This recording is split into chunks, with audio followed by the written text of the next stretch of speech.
Soutenues par la coalition internationale, les forces irakiennes ont quasiment atteint leur objectif du jour. C'est félicité le Pentagone lundi, alors que la vaste offensive pour reprendre la ville irakienne vient de commencer. La crise humanitaire guette puisqu'on attend 200 000 personnes qui devraient fuir leur foyer. Après des mois de préparation, la bataille de Mossoul en Irak est actuellement en cours. J'annonce aujourd'hui le début de ces opérations héroïques pour vous libérer de la brutalité et du terrorisme du groupe État islamique. Si Dieu le veut, nous allons bientôt nous rencontrer sur le terrain de Mossoul où nous célébrerons tous la libération et votre liberté.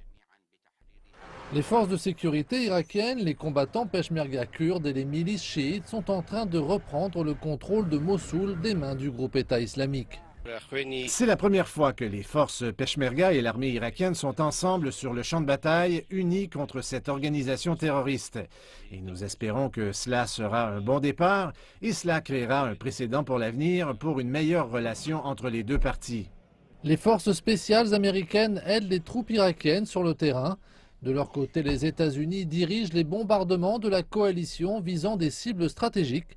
Le groupe État islamique a incendié des gisements de pétrole. Par conséquent, les colonnes de fumée qui s'étendent dans le ciel rendent difficiles les opérations aériennes. Un affrontement majeur est prévu lorsque les forces terrestres entreront dans la ville et qu'elles avanceront progressivement pour déloger les combattants du groupe État islamique.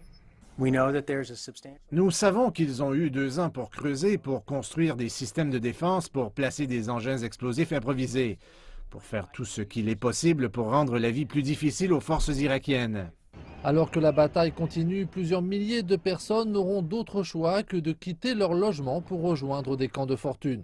Ce sera une urgence de premier plan. Selon nos informations, il y aura environ 200 000 personnes déplacées qui sortiront lors des 2 premières semaines de la situation d'urgence. On peut imaginer ce que signifie répondre aux besoins de 200 000 personnes. D'après les premiers rapports, le premier jour des combats s'est bien passé pour les forces irakiennes. Les combattants peshmerga ont pris plusieurs villages à l'est de Mossoul, et cela en dépit de la résistance du groupe État islamique qui s'est organisé sous forme d'attentats suicides.